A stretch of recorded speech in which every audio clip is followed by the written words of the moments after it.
Hey, hey, Buddha in the house, Buddha, first person. We had a little fun this morning, Buddha. Mama said, Mama say, Mama sa, Mama makusa, Mama say, Mama sa. Listen, Mama said, y'all need to listen to Mama. Always listen to your mama. Always love your mama. Always listen to your mama. Listen to the elders, not the ignorant betters. Listen to your mama. Good morning, heaven. Good morning, Brother John. Mama said, Mama sa, Mama makusa. Listen to your mama. Listen to your elders. Listen to your people who've been here a long time. I was having some thoughts this morning. Brother Bill Bunting sent me down a thought pathway yesterday. Brother said some deep stuff. Hopefully y'all watch this talk. It's only 15 minutes. Bill is straight to the point.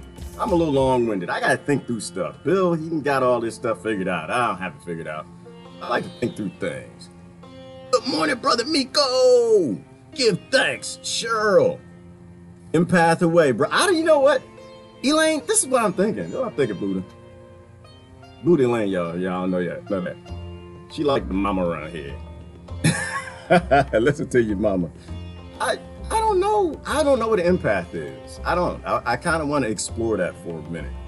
I have no idea. I think we all have that ability, an ability for empathy. I think that's what's wrong with the world right now. We'll let a couple more people come in. We'll get into it. But I do want to talk about this empathy, this empath thing. The thing y'all say these people are crazy.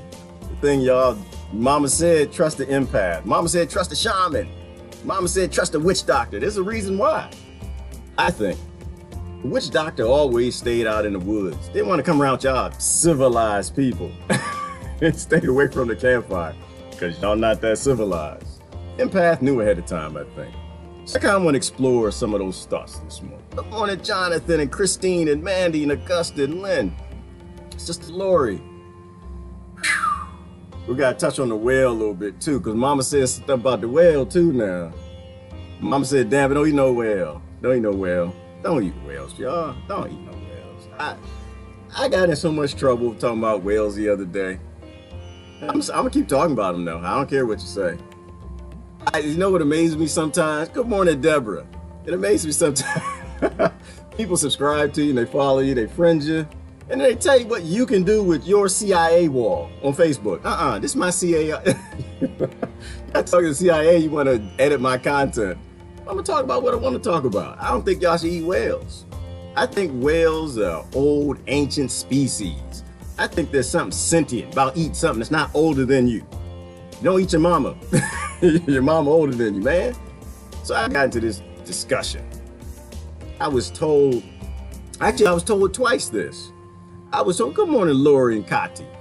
I was told twice, I'm an American, I need to shut up. They didn't say it that way. They didn't say it that way, but they said, you're American, shut up. In other ways. And it amazes me. All right, so we're going to start out there. This is going to be Mama said, because I didn't think Mama said a couple things. Daddy said it too, but Mama funnier.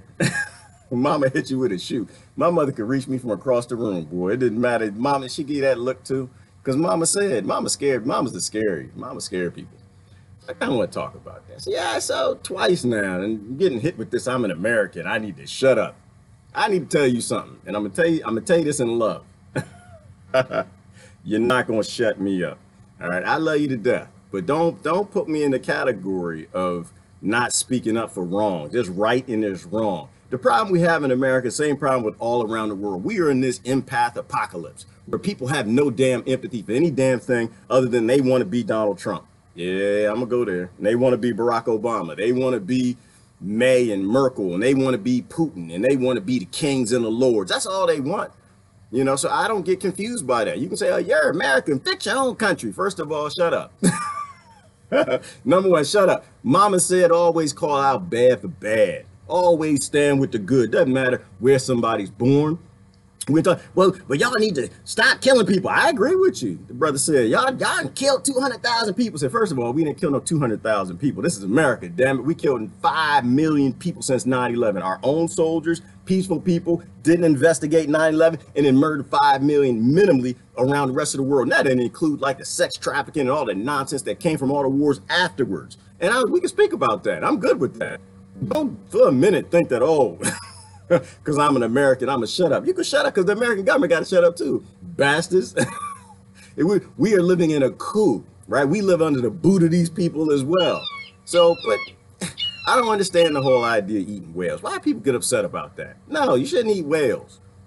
We finally made progress in protecting an ecosystem on the planet. Most people tend to agree. Now they disagree on cows and chickens and pigs, dogs and bugs. And that's okay. That's okay. We're learning, y'all. We're evolving. But the whole point is we're evolving. We're moving forward. We got to keep moving forward. We're not turning this clock back. What started this was the whole Norway, Sweden, and Japan wanted to go back whale hunting. And by the way, they said, no, y'all can't. So no, you know, but they're still hunting. They get what, 1,500 a year? And so they got upset with me. I'm saying that I'm an American and saying that we shouldn't be eating whale. No, we shouldn't be eating whale. And that's what started. But they said no, that they can't get any more than that. The lion getting 1,500 whales a year for research. That's not what they're doing. They're eating the damn whales. Everybody knows that was a scam. But it was a walking us to being more sentient. Whales, hundreds of millions of years old. They've been here a long time before us. Their brains work in ways we just can't even understand. They communicate in ways we don't understand. And this kind of walks me into the whole Bill Bunting conversation from yesterday. He said a couple things real deep. I had to make a few quotes from the brother. He said, you know, dogs and children know. They know. You walk in the door, they already know. They already know. They know if they want to deal with you, or they know if they don't. They know if they want to bite the hell out of you. I had an Akita when we were kids.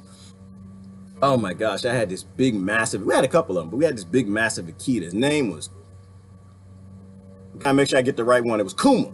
His name was Kuma. We used to put Kuma out in the front yard. I had a little sister kind of look like this right here. I did her hair though. I used to do her hair, yeah. That's right, I did hair. I'm a man too. I can do hair, damn it. My mama made me. She made me change diapers, do hair, all that type of stuff. That's probably where a lot of my empathy comes from. But anyway, her hair didn't look like that. Her hair was always braided up, looked nice. We put her out in the front yard, or I'd put her out in the front yard, let her play with her little friends. They're 5, 6, 7 years old. And I'd put Kuma out there because I knew Kuma coming in at 150, 160, 170. You know how you get older, the lie gets a little big. He's 200 pound Akita. Put him out front. Kuma walk out there, sit on the front porch. Let the little girls play. All up in the neighborhood, 5, 6 of them all playing in the yard and stuff. People walk up in our circle. Kuma look up. Okay, you're okay. And he put his head down. Go back, lay down. Nowhere near the girl. Sitting up on the porch. They're down in the yard playing. Somebody else come up in the circle. Kuma, get up. I don't know you. You know what? I don't like you. I'm a little suspicious. And Kuma walked down there and he'd sit down by the mailbox. He wouldn't do nothing. He wasn't barking nothing. He'd just sit there like, you know, these little girls right here, back here, they're part of my pack. You come any closer, you try to come between me and them girls, I'm gonna bite the hell out of you. I'm an Akita. They don't use me for police dogs because we tend to break bone when we bite. We have so much pounds per pressure in a bite, I'm gonna bite the hell out you. Dogs know, kids know. Like you ever bring somebody over your house and your dog immediately like, I don't like this mother. Bill said it, but I think there's something to that. And kids do too, because imagine this. Let's go back in evolution. Let's imagine that we're learning across this planet. We don't speak the same languages. Tribes everywhere, millions of languages all over, all the different tribes. Y'all can't talk. You come up to one tribe, they bing bop boop bop bop. The other, y'all can't speak at all. I know I probably said something in the language. How would you like work together? If you didn't have language, this is where language might have broke us to a degree, right? Because we have these instincts that we don't know a whole lot about. Like we talked about biophotons a little while ago. Remember biophotons? It was a study showing that Every cell in your body emits light, a couple thousand pulses of light per second. So every cell in your body, hundreds of trillion, all communicating. The microbiology, the flora and the fauna, everything's talking constantly. When you walk up to somebody else, your face is flashing. You don't know it. You ever walk up and meet somebody, you just get a bad feeling? You just walk up and meet and get a real bad feeling? Instincts. We have a lot of instincts that we know nothing about. Some people tie them to the pineal gland, and that the calcification of the pineal gland, it stopped our third eye, our sight. We couldn't see some things, you know, and so they talk about calcifying the pineal gland. I don't know a whole lot about that, but I'm gonna say that it makes sense that before language, we needed ways of picking up things from other people, right? If we were here for, I think we were here for millions of years personally. We're here for millions of years. How would we know the animals' intentions? How would we know each other's? We can't even talk in our tribe. Before we even had boom, bop, bit, pop in the tribe, you had to look at people and figure out through their body language, energy they put off, their smell, everything. You had to be able to tap into that. And I think this whole empathic thing, I think the empathy, the empath,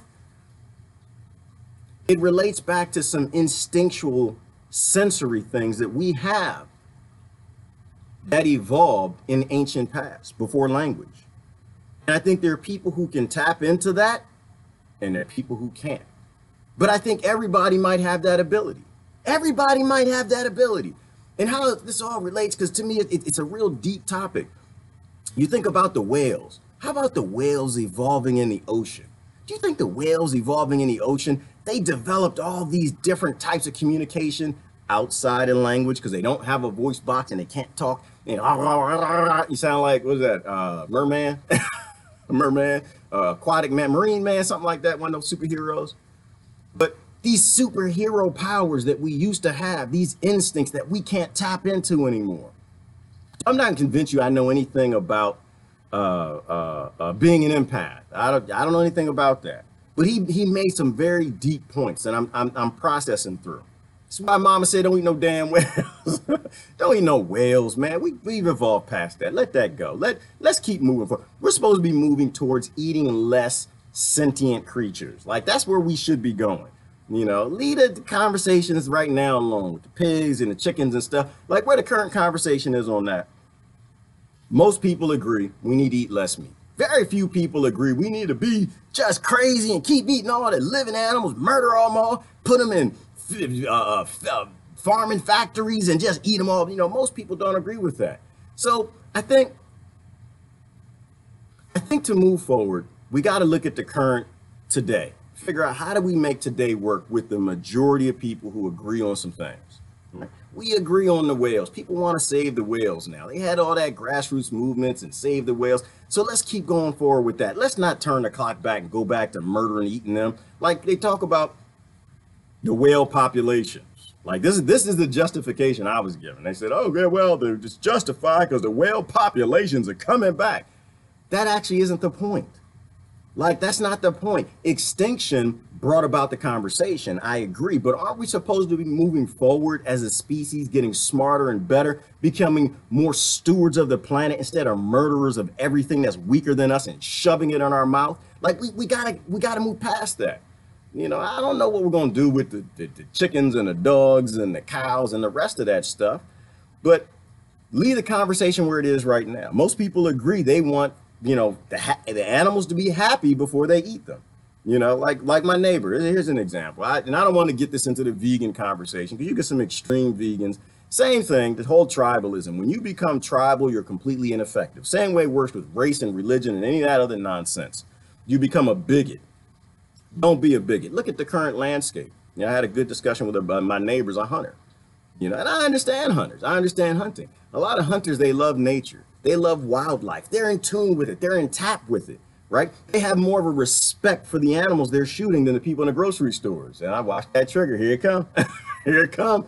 You know, because the people in the grocery store, they don't give a damn about what it is. She wasn't this little girl taking the grocery store. Mom, I want some bacon, some chicken, some pork. I want this. I want that. You know, sit down at the table and not finish eating everything. You know, but the hunters eat everything. They clean everything. They sit in the woods for hours upon hours. They have more of a respect for nature and life. Not all hunters, they're ignorant hunters too. But they, in general, they have more of a respect for the life that they're taking than the people who are hunting in the grocery stores, right? But the current conversation isn't about, stop eating meat. The current conversation, I think most people agree on, is from a health perspective and from an animal perspective. We need to reduce the amount of animals that we eat. The conversation has, the conditions they live in. They shouldn't live in horrible conditions. But we can't turn back the clock and go back to murdering a bunch of whales. A creature that's so much older than us, a creature that has such a genetic expression, genes developed over hundreds of millions of years. That probably feels sad for us. They probably feel sad for how ignorant we are. So mama said don't eat no whales. So let's not go down. Let's not eat any whales. But, in terms of the empathy thing. So I think we evolved all these instinctual things that we're just starting to now figure out.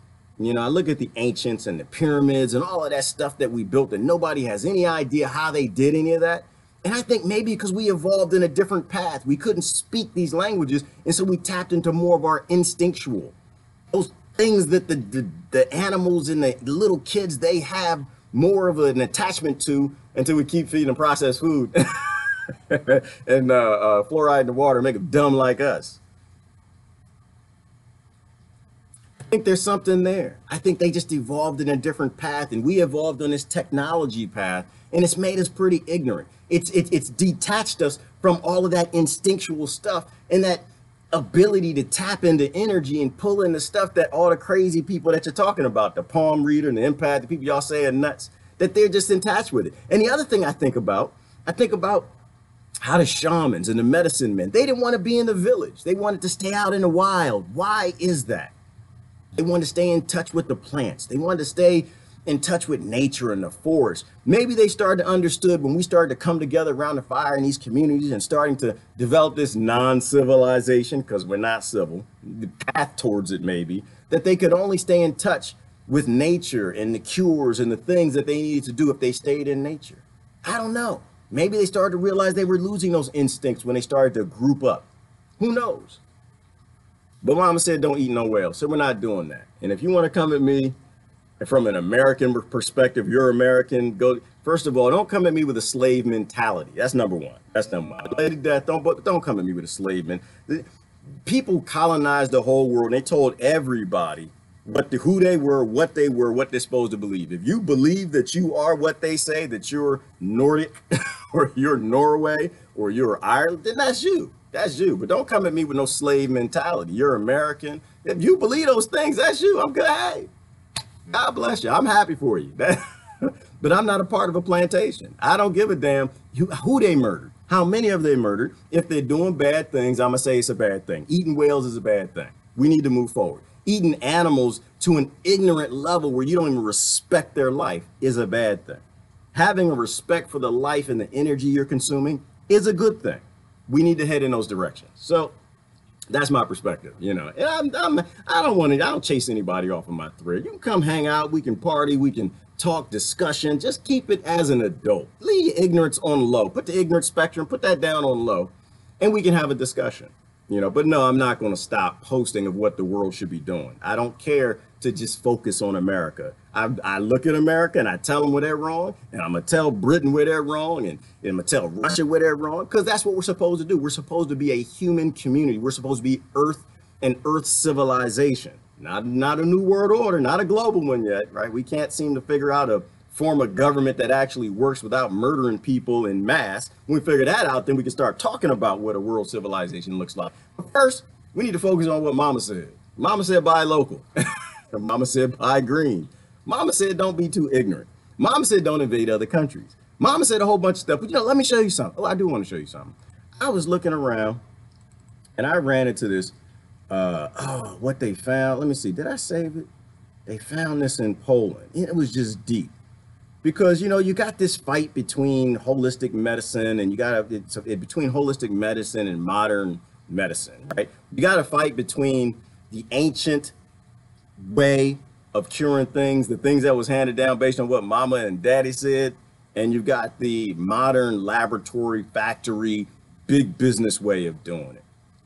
And while I'm looking for what I'm looking for, outside of the fact that you shouldn't be eating whale, the dumbest idea is to eat them in a time where you can print meat to taste like any damn whale meat you want to taste like.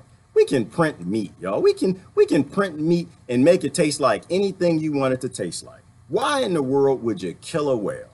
Why? You're just taking life just to take the life. I say, oh, well, I got to make a living. No, actually, you don't. This is why I said we got to focus on the robot economy, focus on the automated economy, focus on the way the world needs to go. No, nobody, and this is why I'm going to come to defense of the whale guy. I don't even know the whale guy. I don't even know if he's a guy. It might be a girl. I don't know what he is. Y'all people got avatars, names. I don't know what they are. Come to defense of him. So if he's just doing it for money, he's got to feed his family. I get that. And I have empathy for that. But we live in a world where people shouldn't have to murder anything to live, right? The only reason we're here is because we keep dancing to the billionaire's tune, right? We keep dancing and jumping and hopping when they say hop. We never think ahead. Like I posted something the other day. I was thinking along the lines of, we got to stop making solutions for today. We already lost today. We got to stop making solutions for yesterday. We lost yesterday too. Y'all, 99% we suck. We're not doing too good in this because we have less than 10% of the wealth and the money. This money thing ain't working out really well for us, right? We got to think ahead. It's like a fly. Y'all know how to catch a fly? Same way you catch a mosquito. Y'all remember Mr. Miyagi when Mr. Miyagi did it? How he caught it not with chopsticks. Don't do that. There's no damn fly with no chopsticks. You know what you do is you look at where the fly is at. It's sitting right there on the laptop, on the top of it. All right, I need to kill this fly. Now, I know that fly evolved further than I did. There's no way if I swing at where that fly is at, I'm going to get that fly. The fly is too fast for me. Its mind works in a different way. Maybe it's intact with like multi-dimensional type stuff. I don't know, but it moves a lot faster than I do. So if I swing at the fly, I'm going to miss it.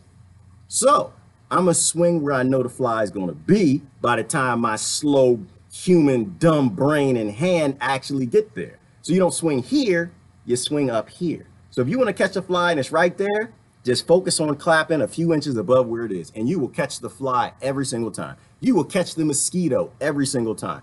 Billionaires are the same way. The automated economy is the same way. They've been planning on these robots and software and getting rid of us for a very long time. Damn near 100 years now, they knew they could get rid of us. We have to focus on solutions in the future. And this is why I always talk about swing where they're not. This is the art of war. Right? This is war. Billionaires, whether you like them or not, whether you cheer for them, you're like, that's Oprah, that's Trump, that's Obama. No matter what you want to do, they are not on your side. They're at war with the 99%, and they've been for a very long time. Look at where they're going and swing where they're going. We need solutions and government models and plans based on dealing with a time where robots do most of the labor. And if we don't do that, we're going to keep swinging and missing the mosquito. Just keep swinging. It's going to keep sucking the blood and sucking the blood and sucking the blood until it gets enough blood. And then where human beings go, they throw us out. So that's what I'm talking about right there. That's that. You know, oh, this is what I want to show you. This is what I want to show you. So check this out. Found this in Poland. Look at this. Tell me what you think of this. Look at this right here. They found this in Poland, and I look at this. This was on a bowl. I think they found this in 2016. It's got a man in the middle. Gives you like that shaman feel, doesn't it? Kind of gives you that witch feel. Somebody's out in the forest. You know, they're in tune. They got the snake, and he's kind of training the snake. And he's got the wolf, and the wolf is kind of obeying him, and something else is walking away over there, and the antelope, and he's got the ant, like he's in tune. It's almost like then he's got something crazy in his hand. He's shaking another hand. That's how they built the pyramids. You know, but this is what the things we talk about is that we all come from indigenous people. We all come from people who used to live in the forest. We all come from people who had taps into that instinctual, empathic, whatever it is. And they drew this all on the bowls. They carved it in the stone. They tried to tell us that this is what we are. But somehow we become these ignorant technological morons, right? We become these lost people who just fight with each other because they were born in a different place. Because I was born in Norway. You were born in America. You shut up. I live the way I want to live. That ignorance. You got to go beyond that. But anyway, Brother Bill sent me down that path. It was interesting. A lot of things in the news I found interesting this morning. I want to pull up, but that little mama said, girl, I knew who's that, Carrie B. Is that it? They say her name, Carrie B. I don't know who Carrie B is because I don't watch entertainers and I don't watch no Hollywood, nothing like that. Interesting things in the news. there was a great crosstalk from yesterday. They kind of went down the path. Sanctions for everybody. Sanctions, sanctions, sanctions. Everybody get some sanctions. You get some sanctions like spankings, handing out the sanctions. I'm thinking about something on this one now. Right? There are two things that give America might around the world, tell everybody where they can get off and do whatever they want to do. It's the American dollar and it's the military. Military stretched too far. Stretched too far. Are they trying to collapse the American dollar? Are they trying to collapse the value of it? Like, because if you look at the trade wars, the sanctions, and you look at, we're basically pushing all the whole world away. We're going into nationalism, isolation. Like, is it possible that they couldn't collapse America from making a warlike empire, that it actually survived so damn long, invading every daggone continent? That didn't work out, so they hired nationalism to finally collapse the dollar, get rid of that American power, play day trade the nation's currencies so they can make hundreds and billions and trillions of dollars. Are they now using nationalism to collapse it? Because what'll happen, right? When you, it's like what is the CIA, the murdery bastards? Or they like say stuff like torture doesn't work, right? You could threaten somebody, it doesn't work. Torture only works if you don't torture. If you actually give them the pain, they get used to the pain, then they won't do what you want. They won't tell you where the terrorism's are hiding, the terrorists are hiding. But if you threaten, the fear level is higher when you threaten. So if you threaten sanctions like that, you can get somebody to do something then. But if you actually apply the sanctions and they say, all right, well, you know, you're doing that to us, Venezuela and Russia and everywhere else. Okay, fine, we'll go somewhere else. We'll get our product somewhere else. We'll build an economy between someone else and trade deals with somebody else and not you. And after a while, they're like, you know what, this is feeling pretty good. This is actually getting sustainable. We're doing well without the dollar. We don't need the dollar. And the value of the dollar is fantasy. What'll happen at that time? A price of can of beans in the United States will go up to $10 a can because America doesn't grow any food. Right? So I don't know. I think about that. We're always being played, bro. If you're still in Trump land, love Trump land, hate Trump land. I don't know where you are. Love Britain land, hate Britain land. I don't know what you're thinking, but it seems to me that they're trying to collapse the American dollar, which is probably the right thing. I think if they do it too quick, it's going to be a horrible thing, though. Right? If they do it too quick, they'll make Americans do whatever they need them to do, like we were talking about yesterday. So I was kind of looking at that. They were talking about that on CrossTalk. A couple good quotes that came out of that. CrossTalk is on RT. Like I said, I like to watch RT because I don't like people in my brain. I don't like I keep saying murdery bastards. That's not nice. Our government was stolen. I don't know why people, they like to pretend like it wasn't. It was a coup. America has suffered from a coup, and Americans have nothing to say what happens in their government. So I don't like to listen to them because when I listen to them, it makes me stupid. So that's on RT Russia Today. So there's some other, let me see, what do we have? Let me see, we had, of course, Norway was in the news. I don't think that was interesting. We had, we had a Ron Paul speech. Ron Paul came up and said something. He reminded y'all why we shouldn't be starting wars around the world. I think I posted that one out on my page. That was interesting. We had Wide Awake. Did y'all hear about Wide Awake? I don't know if y'all want to talk about Wide Awake. Y'all love talking about race. I don't know how y'all like talking about race. Wide Awake, that was the college group in Maryland where they wanted to get all the white folk together and tell the white folk, do some cultural sensitivity. All right, I guess we can go down there. We can go to, I hate that avenue, but you know, I think it's important because people that get in their tribal areas, they want to start yelling, screaming, fighting. I think cultural sensitivity is a great thing. I think people accepting that the plantation owners calling them this color and that color, I think that's a bad thing. So right off when like the name comes up and it's like Wide Awake, I'm like, why do y'all use these racist names and stuff? Because you do this stuff, you piss people off, you trigger them, and then you can't have a conversation with them. You know, but I think that's why they do it. They give them these names because they know it's going to be controversial. You can get people on either side, you can start yelling, screaming, fighting. I think this group, all right, I'm not gonna say anything. You watch the news and we can talk about it. Let me see, that looks kind of weird. Hold on, let me see if I can fix that a little bit. That didn't do it. There we go. Watch this. Has issued leaflets inviting white students to join a group called White Awake to discuss race issues. Do you want to improve your ability to relate to and connect with people different from yourself? Do you sometimes feel uncomfortable and confused before, during, or after interactions with racial and ethnic minorities? Do you want to become a better ally? This group offers a safe space for white students to explore their experiences, questions, reactions, and feelings.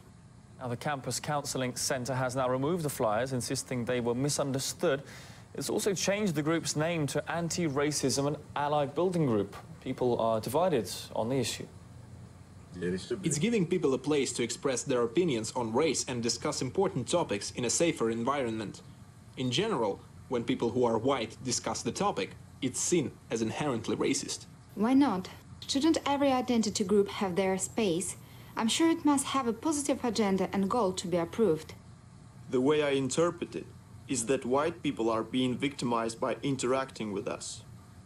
From my understanding, it's simply a space for white students to get woke and learn to dismantle dangerous social preconceptions they might have. These are uncomfortable conversations, but necessary for social progress. The only harm I see is it becoming a white affinity group. We put the issue up for debate with political activist Anthony Rogers Wright and social commentator Anthony Brian Logan. I'm going to stop there before we go too far. All right. All right. So, all right. I shouldn't be laughing.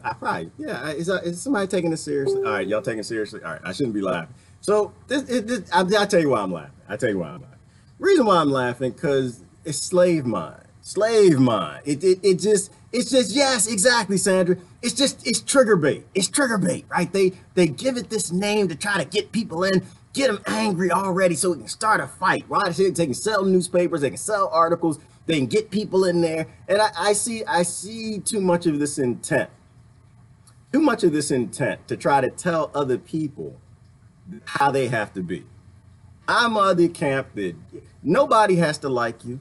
Nobody has to agree with you. And if they want to be uncomfortable with you, they can. I like the idea of people getting together and talking. I like it more in a comedy setting. I think we did it better in the 80s when we just laughed at everybody and everybody laughed at us and everybody got along and it was good. And then we all went and had beers and stuff, but they want to do it in this venue. I'm okay with that.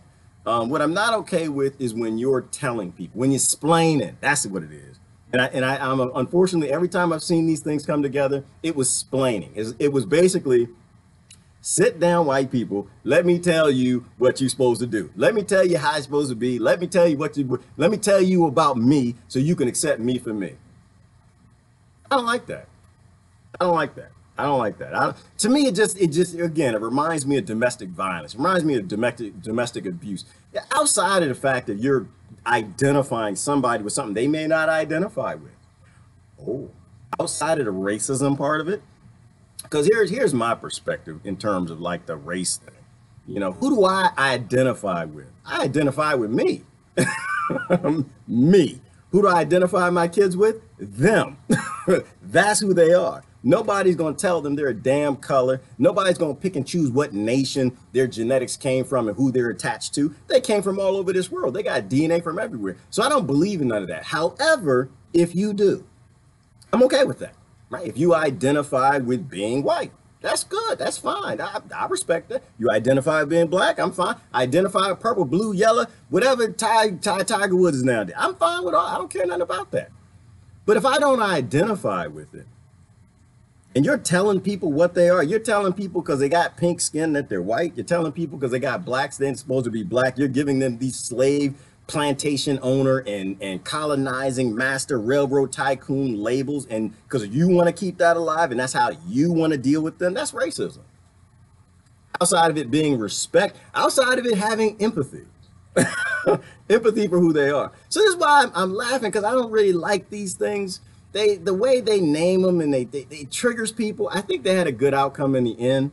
So we'll watch the rest of the report. But that's why I'm kind of laughing, because I'm like, but you said white splaining. Right. White splaining is bad. Black splaining is bad. Hispanic splaining. Asian splaining. You shouldn't be splaining nothing to nobody. You know why? Because you're stupid, like I am. We don't know anything. We're a human race. We don't know. We're still trying to debate if we should be eating some damn whales that are 100 million years older than we are. Okay? We ain't splaining nothing to nobody. We all come from bad places and bad times. Everybody's dealt with something bad. This is why, what there's a saying in this country that goes, they say don't complain because nobody's listening. You know why nobody's listening? Because everybody's got their own problems. And we've got this whole victim mentality. When my problems are worse than your problems, so you got to listen to my problems because I'm more important than you are. And I think that's wrong. I think that's wrong. I don't think that gets us anywhere. So this was interesting. I'll let the rest of it play out.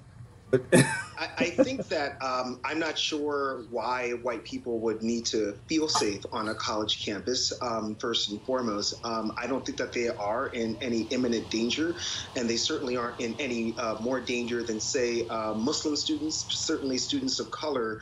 I think that, as we heard from some of the students, the poor execution of, the name of the group having to be changed from Wide Awake is an indication that they pretty much aren't very educated on the issues of racism in the first place. Personally, I don't see anything wrong with that.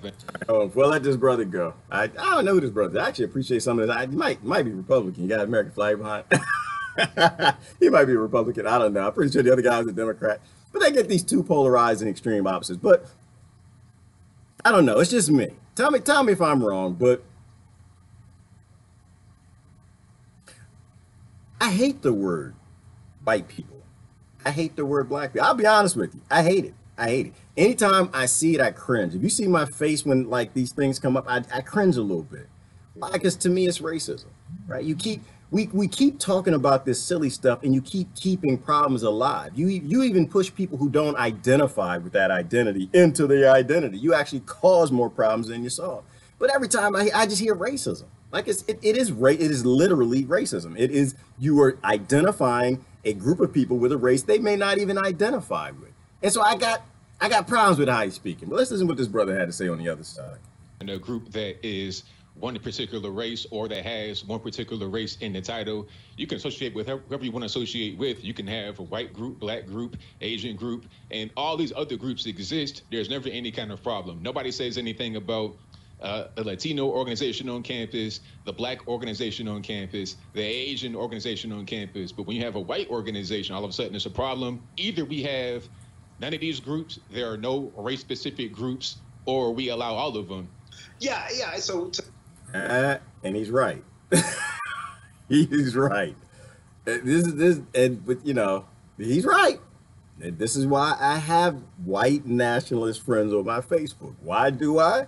Because I got black nationalist friends on my Facebook, and if I don't, I'd be racist. If you come out here going to talk about, black power, then somebody can talk about white power. If you hear, if when you hear white power and black power, you have a different feeling, you're racist. You got a problem. If you hear white pride and black pride, and you feel different in that, then you got a problem. Now, to me, it's silly pride. It's silliness because it's stupid. Everybody comes from the same tribe and the same family. We all got the same genetics. You put everybody in the same box. They can try to interbreed all they want. They try to keep the afro, try to keep the brown skin, try to keep the blue eyes, try to keep the blonde hair, and it's not going to matter. If you stay in North America, you're all going to look like Native Americans. Your DNA disagrees with the racist concepts handed down by slave owners and colonizers. So while I disagree with all of that, this thing is silly to me. It's silly. I think it's important you want to relate to people. I just think they messed up with the name of the group. Right? I think the name of the group is a horrible, horrible name. You should get to know other people. You should I say it every day. You should always get to know other people, tell other people about you, but you don't have to categorize them in some sort of a racial group to do that. I grew up with folks y'all would call European,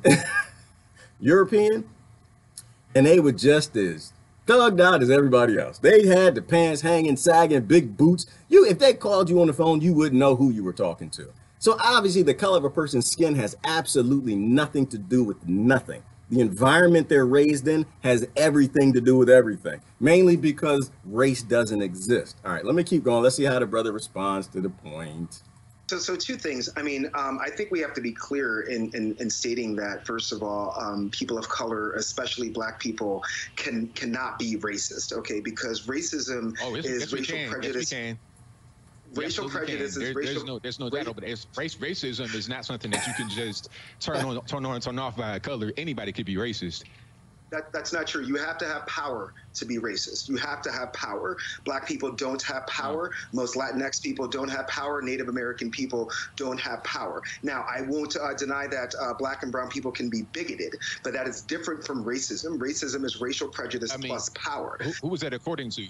Who says that you have to have power to be racist? I mean, when did that definition become the standard? Like, I've never seen that before. Is that in a dictionary or is that a thing? I don't think that like we can go by a dictionary that was written mainly by white people to for a standard definition on an issue like racism, as we saw in the. All right, I would stop right there because I. Oh my gosh! And so I watch this stuff, and y'all, if y'all know who I am, you already know who I'm kind of leaning towards making more sense versus the other person's been trained to say some things that are just problematic. You know, can anybody be racist? Hell yes, hell yes. I grew up around a bunch of black racists my whole life. They hated me. I was black chocolate, smoke, spook, dark monkey. I was everything. I was everything. I went down south and like, oh, when the white folks call you coon, you're supposed to be upset. I'm supposed to be upset. I've been called a coon by them light-skinned people my whole damn life. First of all, you don't need power to be racist. Everybody can be racist, but it's a dumb concept. It's something that I think we got to let go. So throw that out. I know a lot of people went to school. You go to these liberal universities and they teach you to say these things and this is racial sensitivity. It's not. What it is, it's called keeping a problem persistent. They teach you things to make the problem worse. Why? Because the people who run those schools, they get money from the industries and the politicians. And the more people are causing problems in other poor people,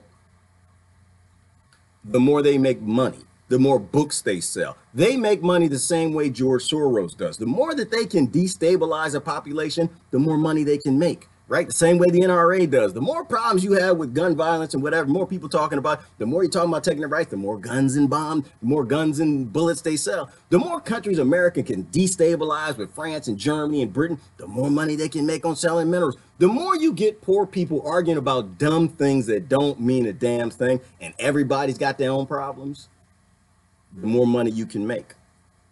So yes, I don't play that game. I don't play none of that game. I was the outsider.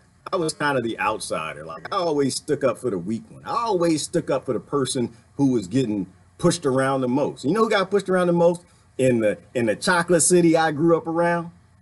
It was the white boys. It was the young ones. That's who. It was the Asian kid. It was the Hispanic kid. I've seen the exact opposite of what most people have seen. In this country anyway, I've seen them beat up and bruised and kicked around, and a lot of us didn't stand for it. So we stood up for them. So we saw the reverse of it. So don't say silly things like that. I know this be a little bit of a splaining session here. I'm not trying to explain anything to anybody. I'm just saying if the way you talk causes racial problems, you're working for the wrong people. That's what I'm saying. If the way you talk causes people to listen to you, it causes them to sit down and have a conversation where you're like healing the issues, then it's working. If that group, which I'm glad they changed the name of it, by the way, if they actually sat down and they were discussing about the differences in people and it was actually going well, don't hate on it. It's a good thing. But they were sitting down and people were feeling uncomfortable and it's causing more problems and now they want to go join the other group because they're mad at you and you said this and you trying to explain to them and trying to tell them because they got a skin color that they did something to you or your people or whatever. Then you're ignorant.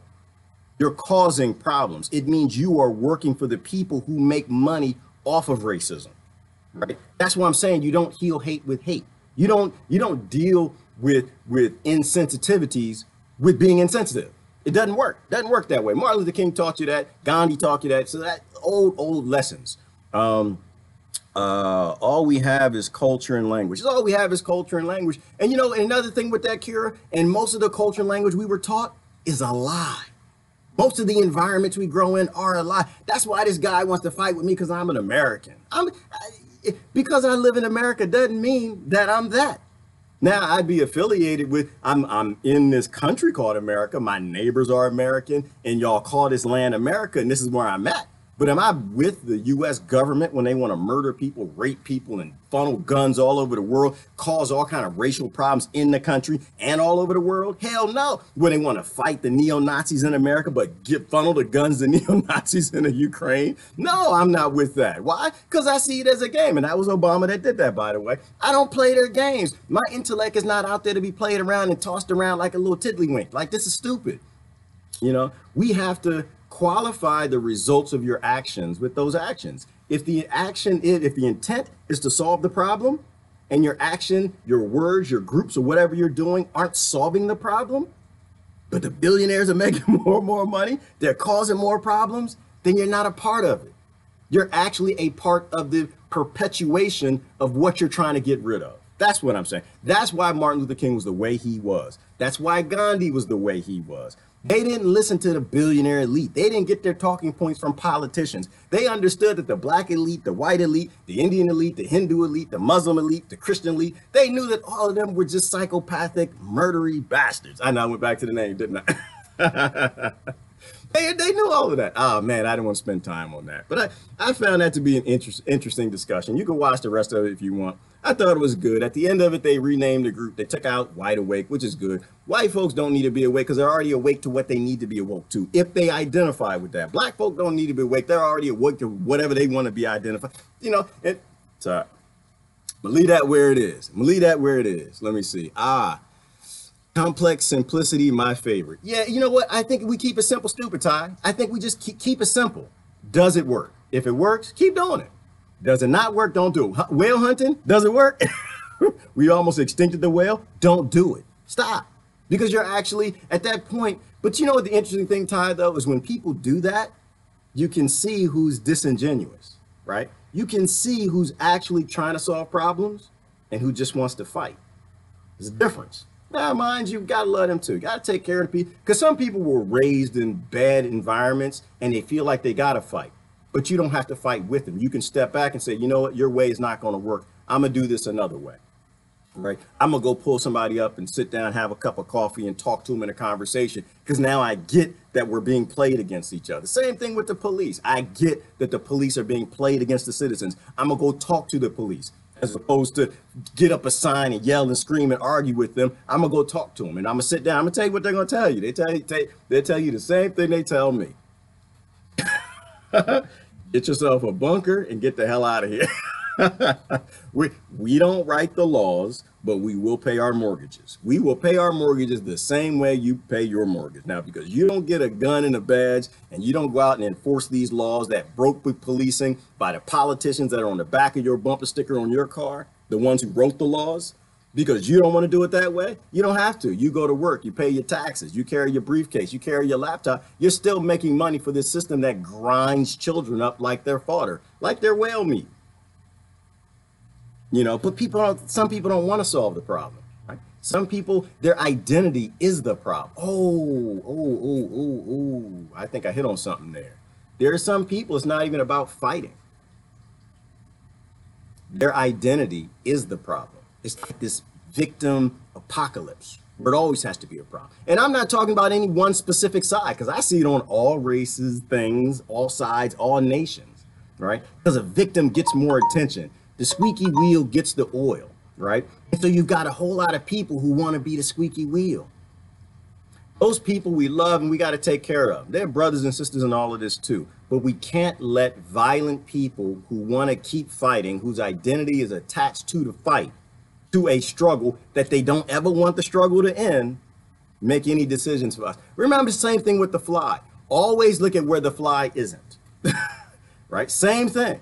Like you look at your nations, look at the problems in your nations, and look who's writing the laws and causing the problems. And if they say swing right there and give you that talking point right there, say nah, y'all been playing me for thousands of years now. I get it now. I get it. You want me to stay in your problems. No, I'm gonna swing up here. I'm gonna tell you where I'm gonna swing. Right? And that's how we solve problems. You don't solve problems with the people who make the problems. You solve problems on your own. I judge people by their fruits. Yes, Ty, and I think that's the right thing, right? You're supposed to judge a person by the content of their character, not the color of their skin. And when you name these groups with the color of people's skins, you've already destroyed the whole purpose of the group for the most part, because you've already made it a racial thing. When you come up with a phrase that's racial, you're going to piss people off over there and piss people off over there. That's why I say to people, whatever you identify with, I'm good with. Do it with pride. Do it with pride. If you say you're white, yes, you should have white pride. If you're black, you say you're black pride. If you're an alien, I got alien pride, y'all. That's what I got. I'm an alien. I got, was it the second chromosome? I got this stitched in second chromosome that doesn't look like it evolved on this planet. I got that one. Yeah, you go look that up.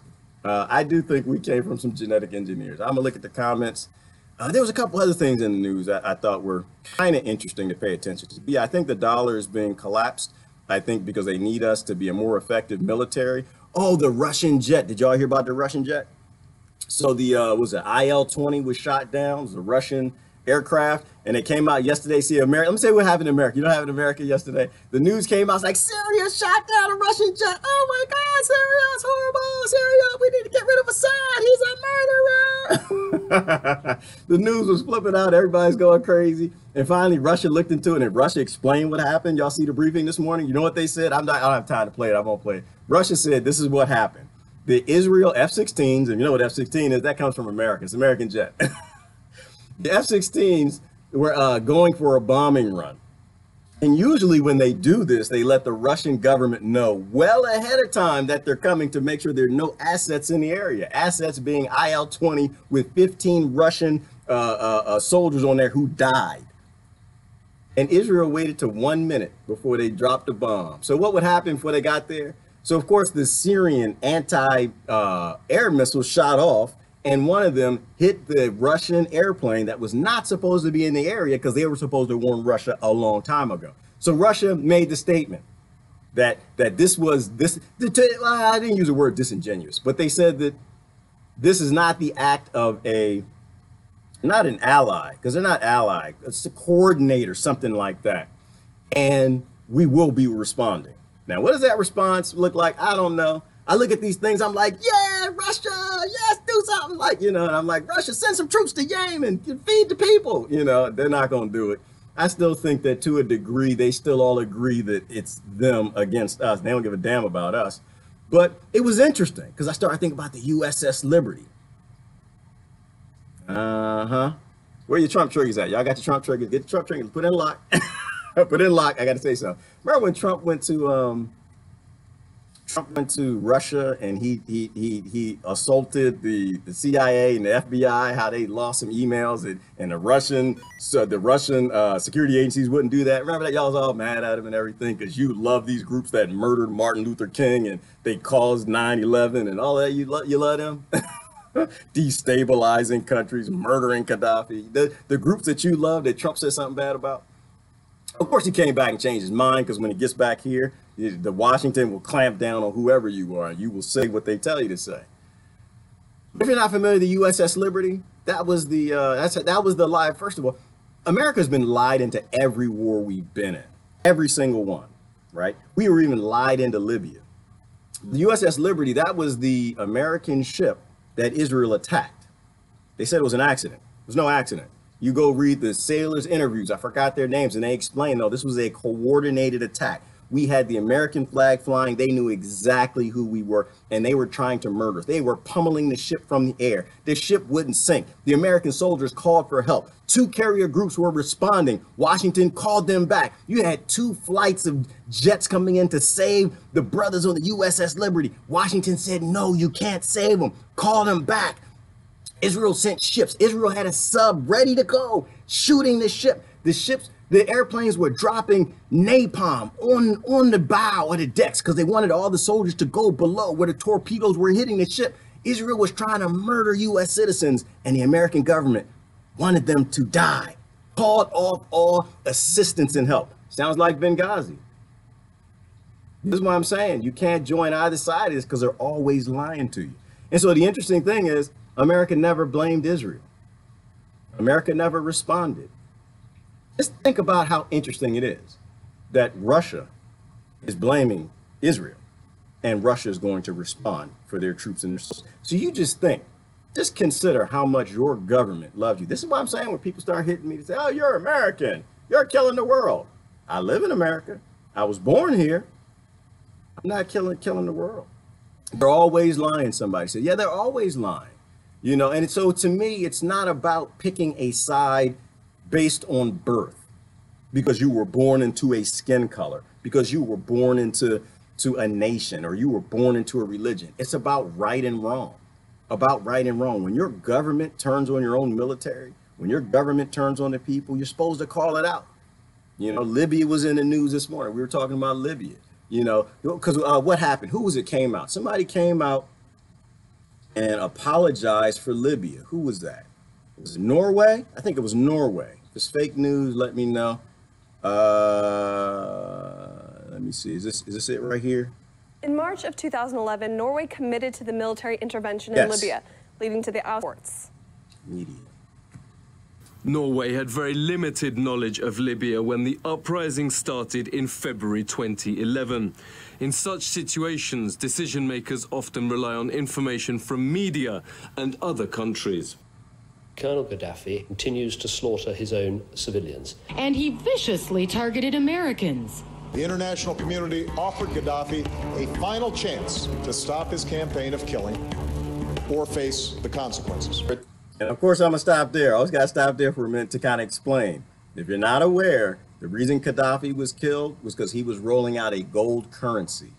He was going to put the whole continent of Africa on a gold standard. They were going to have their own bank. They would have modernized. You would have empowered millions of people to lift themselves out of poverty and scarcity and oppression that's being brought on by the West, stealing their minerals and keeping them poor, putting sellouts in government over top of them. This is why Gaddafi had to be killed, and they killed him. And it was a happy side effect for the West is it brought slavery. But everybody clapped for it. Why? Because the president had brown skin. That's why. That's why they believed, oh, they looked at, because they still believe this race stuff. They still believe that people won't sell you out. They still believe that American presidents actually have say in what they do. They don't. So I want to preface that. I want to make sure, because I don't want anyone to have that Gaddafi trigger on, like, oh, Gaddafi was a bad guy. Yeah, Gaddafi was a bad guy. All leadership is. All leadershipers. You got to be a psychopath to want to tell anybody what to do, number one. And number two, he was going to do something that the banks weren't okay with. And who owns America? The banks. Attacks by regime forces on the Libyan citizens. When they turn to us and ask us for help stopping a massacre, how do you say no? So Oslo jumped on the bandwagon, playing an alarmingly significant role. And why shouldn't they? It was by the book. There was even a UN Security Council resolution on the situation to cover them. If you ignore all the commentators warning, the resolution did not green flag the mass bombing of Libya. Norway's report also reveals there was practically no analysis before it jumped in. Zero. There are no written sources indicating that before deciding to send warplanes to Libya, the government assessed the type of conflict Norway was taking part in. Now that failure could hardly have had more serious consequences. The country now lies in ruins. 7 years on, Libya is still being ripped apart by rival governments, militias armed to the teeth, and Islamist militants.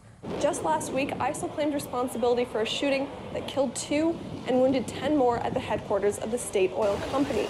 And to top off the slaughter, there are reports of infighting even among the groups loyal to the government backed by the UN.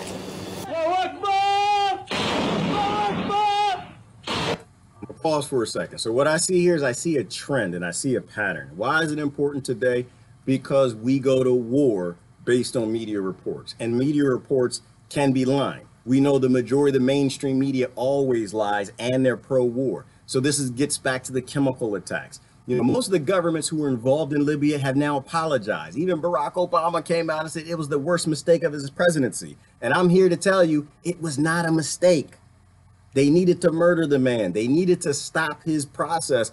These wars get started on no information, no evidence, no intelligence, because the wars are decided ahead of time. Brenda already said it. Brother General Wesley Clark, he already said it a long time ago. They decided these wars would happen.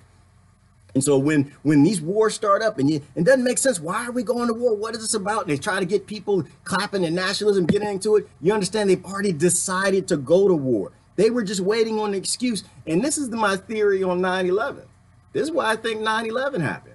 They already understood what they needed to do. They already understood who they needed to invade. They just needed somebody dumb enough to do it. Now, did the government get involved and help them to do it? Saudi and everybody else involved? I don't know. That's, to me, I don't think that's really all that important right now. The important thing is they knew it was going to happen. They let it happen. They've already decided that they needed to do this. Perhaps unsurprisingly, some politicians in Norway are now distancing themselves from the decision. Given what we know today, this was a war for a regime change. Norway should not have participated in the Libyan war. When you look at what happened next, with Libya becoming a terrorism hotspot, this is not a decision to be proud of. Of course, they're not the first to come to that sorry conclusion. The UK Parliament got there 2 years ago. This report determines that UK policy in Libya, before and since the intervention of March 2011, was founded on erroneous assumptions and an incomplete understanding of the country and the situation. And Barack Obama infamously admitted the aftermath was the biggest mistake of his presidency. But that's likely to bring little comfort to the civilians still reeling in a shattered nation. We spoke to a senior researcher at the Norwegian Foreign Policy Institute who believes politicians didn't understand the consequences of the intervention. Parties in the coalition government at that time, for them this is what has happened thereafter is quite painful, and therefore they are expressing some regrets about it. And also they are saying that they didn't understand that this would be the outcome of it. May have been that Norwegian politicians thought that they were mainly doing this for humanitarian reasons and not also really understanding that whereas humanitarian intervention may have been what was argued by some of the other key players in this coalition, obviously some of them saw... I'm gonna stop with that. I'm done with that. Bottom line is, they always know. They always know. They're always playing us against each other because they got everybody divided into the little birth categories. And we got to stop. So anyway, I'm going to do some comments and I'm going to get out of here. Who was that? Brother said, who said that? Somebody said, I'm right. What should we do? I'm right about everything. No, Brother Jeff, I'm not right. I'm not right about everything. But this is right. This is right because this was right. But what do? Well, you know what, step one, Jeff, the first thing I think we got to do is art of war. Like, look at how they play us. How do they play us against each other? Nation to nation, group to group, to religion. Step one is starting to relate to the people that they want you to be divided against. That's step one. Step one is always look at what your enemy doesn't want you to do and do that. Look at where your enemy doesn't expect you to be. And be there, right? There's a whole martial art behind that. Is that Kempo? I think it's Kempo. You know, be where your enemy doesn't expect you to be. They expect you to take up your label. They expect you to take up your blackness, your whiteness, your Irishness, your Christianness, your nationalist. They expect you to pick that up and go with it. Don't go with that. They expect you to pick up a presidential identity, to be a Trumper, to be an Obama-er, to be a Clinton-er, to be a Democrat, a Republican. The first step, I think, is understanding that we're being farmed. We're being divided and oppressed. Everybody. Maybe some more than others. I don't care nothing about that. What I care about is nobody should be oppressed. So the first thing is learn how they stay in power, right? And the next step is look at where are they going with all of this, right? They're going to a robot automated society.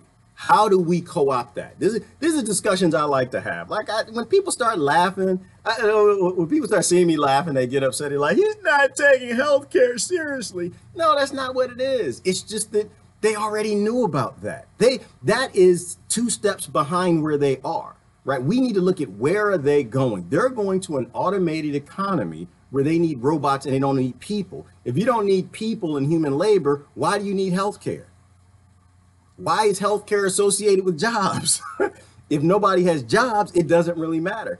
So we have to look beyond that, right? They try to keep universal healthcare locked up. So, okay, people get their healthcare, but corporations still get their profit. I think that's wrong. I think we stick to very basic, simple policies. We don't let them go to the extent they want to go. We know that there are robots and software and automation. We know we can take care of everybody. So we say, no, we're not going to let you just take care of that community. You're going to take care of everybody.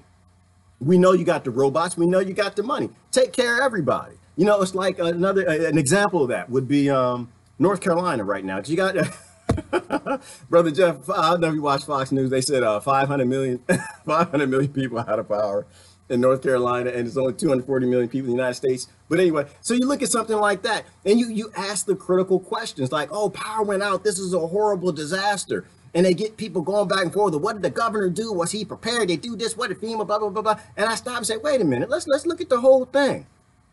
Why the hell do you still have an unsustainable power grid? Who's making money out of this? Why is Home Depot selling all these damn generators? Why does the power keep going out 100 damn years after we got solar panels? Why don't, why'd the power go out in Puerto Rico? The same thing, because they keep us on ancient technology so they can make a lot of money on it breaking. It's called planned obsolescence. So the real conversation is, you know what? North Carolina governor, whoever you are, mayors, everybody running, you people don't know what you're doing. We have the ability to have sustainable off-grid setups where the power would never go out. Or if it went out, it would only go out for small sets of communities here and there. You're not deploying because you don't care. And then, of course, the argument on the other side, Brother Jeff, will be, well, who going to pay for it? Because I'm not going to pay for it with my taxes. And you sit back and say, well, wait a minute. Has anybody got any money? Hello? Anybody got any money? Look around.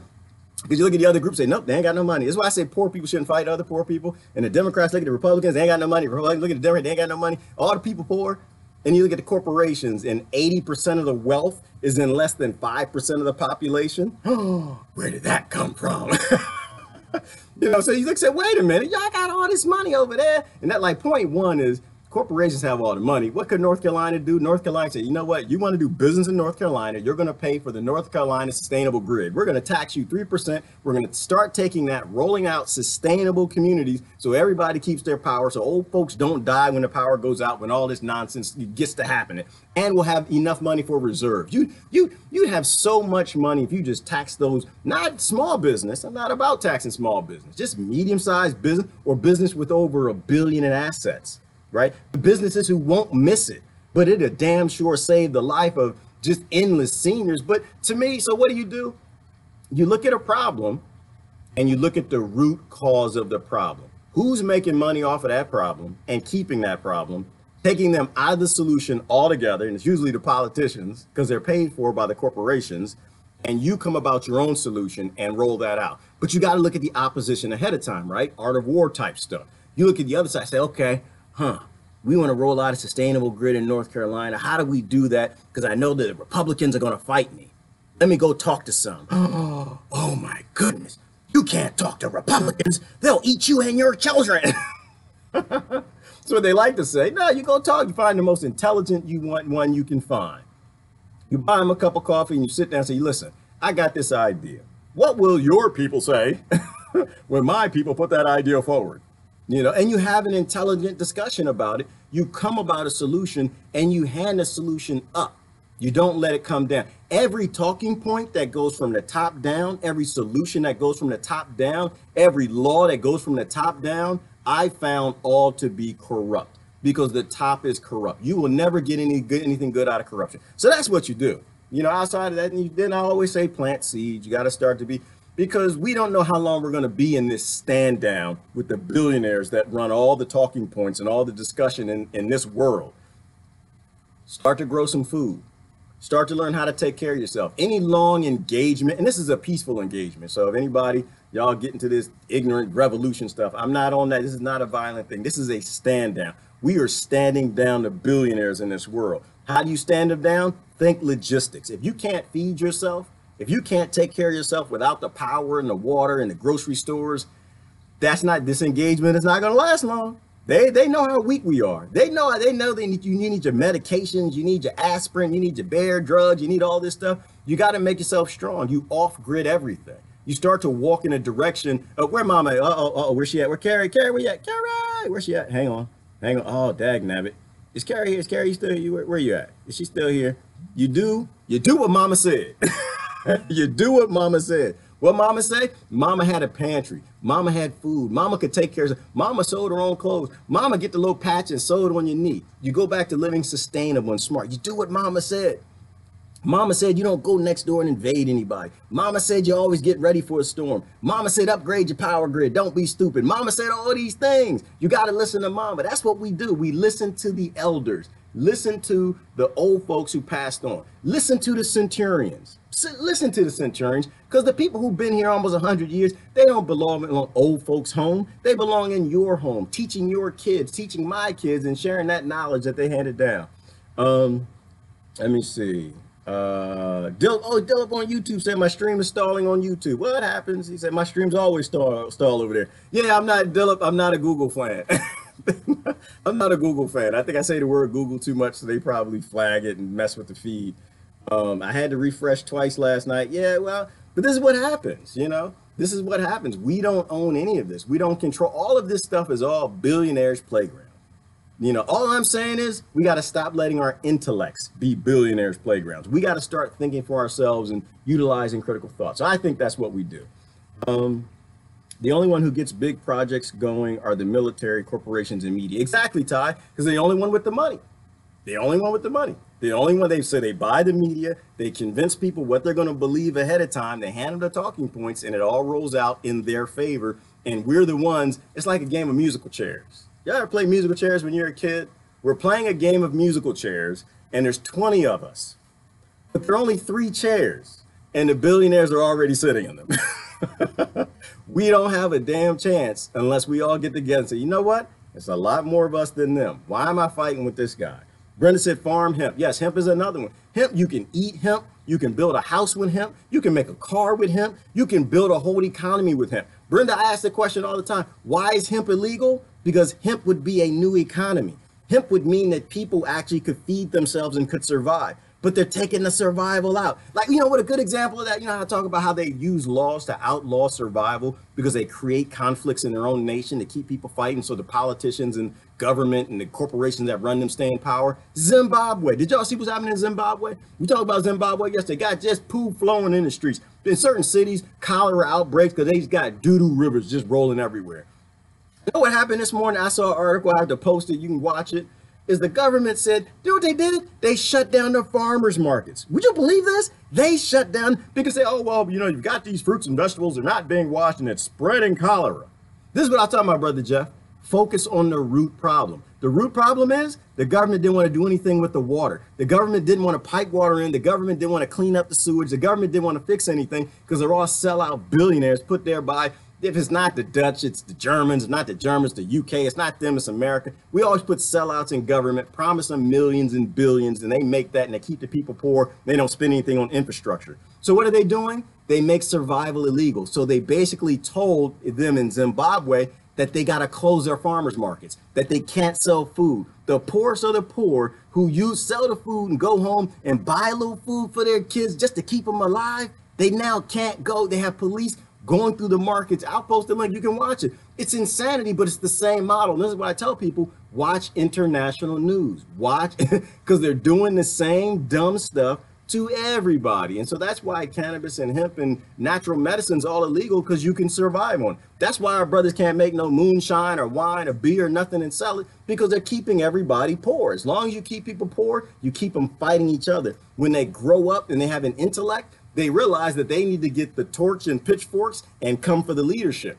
That's when real change happens. There is no hope in change in putting another corporate person in office. That's not going to change anything. Hope and change comes from people who can have a sustained engagement with the billionaires who run their countries and stand them down. That's where change comes from. South Africa is heading the way of Zimbabwe. Right, Yvonne, and that's another good topic too. You know, why does South Africa not want to be in the International Criminal Court? The same reason America don't want to be there. Because in South Africa, they're going about it the wrong way. People, you can't do this race stuff. You can't we're going to take the farms back from the white farmers. When you put that race stuff in there, you've already polluted your message. You made it corrupt. You've shown your racism. If you're going to take back the farms from people in South Africa, take them from everybody. Take them from everybody. Compensate the people, take them from everybody, use those farms to help everybody. When you use the E word, when you use everybody in there and you stop putting the race words, you actually have a solution. But for the same reason South Africa wants to get out, America wants to get out. Y'all see America? America's like distancing themselves from the International Criminal Court because they're tied in with Israel and everything they're doing. You see that? Anytime, that's why I asked a question this way. I didn't look at the feed yet, but anytime you see someone backing away from the International Criminal Court, they should be under suspicion for being an international criminal, because they are. And they have these psychophantic love fests with war criminals at the McCain funeral. Yeah. You know, it's Obama and Bush and everybody was there. They're all there holding hands. Yay, war criminals. So they're backing away from the International Criminal Court. And it's just, it's crazy. It's okay if your people are going to prison. It's not okay if the billionaires in Washington and their politicians are going to prison. That'll never happen because they got everything bought and locked down. You know, but so it's the same thing. And I think it's real easy if you don't let your intellect go out and play with ignorant people. That's what I think. I think it's real easy if you don't see yourself as American. You don't see yourself as Republican or Democrat or left and right, German or whatever. Any of these ignorant labels, because they play us against each other. It is human farming, you know. White farmers own 17% of the farmland. Corporations own 80. Is that true, Crystal? Oh my gosh, that's so fun. See, this is what I mean. And I tell Brother Jeff, we look at like the real data in the root cause, and you'll see it's always a game. It is always a scam. They are scamming everybody, but they already got people off in their tribal. You're not a beast, people. You're not herded animals. You're not cattle. You're not what they say you are. They say you're that, and they get you to have pride in that. Because if you think you're that and you convince your children that they're that they're a damn color, then they can make your children dumb as you are, dumb as we all are, and play all of us until they got the robots doing the labor and we all can go to hell because they don't have any kind of a plan for us. I think most people with power in high places are sold out. Ty, all people with power in powerful places are all sold out, all of them. You're not allowed to get in that powerful place. Like, think about it, Ty. Would you actually let anybody, if you had the corrupt lockdown government, would you let anybody in your guild who's not corrupt? From just a low level perspective, do the Crips let nice people get in? Do the Bloods? Do the Triads? Does any cartel? No, they make them dirty first. They make you do something. They make you murder somebody or kill somebody or do something. So they got something on you. You don't get to be in Washington unless you're dirty.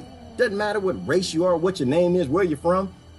It's all about being corrupt first. And I think every other government works that way. All of them. That's why I say we got to have international friends. We had that at Standing Rock. Exactly, Kira, because you had all these different types of people coming together, standing them down. And that's why Standing Rock, now mind you, lost. But it was the beginnings of you see what worked. It was a stand down for a long time, and it's still standing them down to a degree, but it started a major discussion. But that only happens when we're talking to each other, when we're fighting each other. And this is why I say, when you talk about Standing Rock and all this stuff, I talk about also Ted Bundy. I mean, not Ted Bundy, Ted Bundy, the Bundys. I talk about Lavoy Finicom. You know, you look at who your oppressor is. And if your oppressor is oil companies and big corporations and politicians, look at who else they're screwing. Look at who else they're oppressing. Put aside what we think about those people, if they're ranchers or whatever they are, whatever color they are, whatever religion they are, say, wait a minute, they're murdering you, they're murdering me, they're poisoning my water, they're poisoning your water. Maybe we need to have a conversation. Maybe we need to talk. Art of war, always art of war. Be where your enemy does not expect you to be. Do what they don't expect you to do. Say what they don't expect you to say. And we might have ourselves a peaceful fight, man. We might get back in this game. We're losing. Got us on the ropes. 99% they hitting us on the ropes. We head just doing that bobble thing. This jab, jab, jab, jab. But we're still up. We're still on 2 feet. We still got a chance to turn this thing around, but we got to play it. You got to play this thing like it's chess. Stop playing it like it's checkers. You're not blue checkers and black checkers and white checkers and Christian checkers and American checkers. You just a damn checker. You're a pawn on the chessboard and you can't figure out the game. Is that the owners are always playing you. So that's midterm. They say, oh, it's midterm. Who are you going to vote for? I'm going to vote for somebody that doesn't want to murder people. You got anybody look like that? Anybody? Somebody's upset on the thread the other day. We got to get together and just vote for a progressive no matter what. I ain't voting for nobody that's murdering people. They murdering people. Y'all murdering people. Are you a real progressive? Are you murdering people? I'm not voting for you. We got to get together and keep trumping on. Is he murdering people? He's planning on murdering people? It's real simple for me. I don't like my intellect to play around with psychopaths and killers. No, sir. Say something that makes some sense. Say something that's smart. Say something that's future focused on protecting 99% of humanity against the 1% that are rolling out robots and want to attach them to tanks to murder everybody. Those are the only discussions I'm in. Everything else I laugh at. Everything else is funny to me. They will talk about all this other silly stuff. I don't have time for that. If your solution isn't thinking on where the fly is supposed to be. Mama said go on the porch, hit the flies. I'm gonna tell you this, now go. We used to go down to Arkansas. We used to sit on the porch or swing on the porch. I know, we used to sit on the porch and eat the watermelon. I know, that's funny, isn't it? It's funny to me. And then flies everywhere because we just spitting the watermelon seeds everywhere, flies everywhere. Mama said, kill the fly. Mama gave us a fly swatter and we're supposed to kill the flies while we were out there. You gotta know how to kill the fly. You gotta know how to take down the billionaire. They say eat the rich, but if you're only gonna eat the rich you don't like and you're gonna leave the other rich, they're gonna screw you too. You know? So you gotta be ingenuous with your approach. Always do what Mama said. Kill the fly, know where it's gonna be, plan for what's coming down the road. Be 2 steps ahead of them. Don't always be 2 steps behind them, or we will always lose. We've been losing because we can't realize who's an ally and who's an enemy. Because we watch the news probably. Give corporate tax abatements. Corporations need to pay for everything. Corporations got all the money, they got all the equipment, they've stolen all the patents that all of our ancestors made. They need to be paying out the nose. There's no reason for a corporation to have $1 billion. Corporations need to have a cap. You can't have more than $1 billion in assets in the bank. Maybe that's too high, maybe 500 million. You know, it's like one thing Dave Chappelle said, there's no difference between lifestyle if you got 5 million or 50 million. There's no real difference in your lifestyle. It's just one, you're actually literally burning cash in a fire and laughing at it. So why can somebody have more than $50 million? Because that's our problem. That's why I got in this debate with this guy with the whale. You know, it's not that they have an issue with the rich. They're trying to be the rich. There's a difference between people who actually want to solve problems and they want to be the problem makers. And that's why I don't care who you put in the office of president or cabinet or any of that stuff. If the system stays the same, it's going to continue to screw me and oppress everybody else that has nothing. It's time we stop playing with them, y'all. It's time we stop playing, putting your intellect out among fools so they can play with it. All right, I got to go. Listen, love y'all. Y'all have a good day. This is Gerard. Always do what Mama said. Mama said, don't be a psychopathic murderer and don't vote for him. Don't be friends with him. Love y'all. Gotta go. Bye-bye.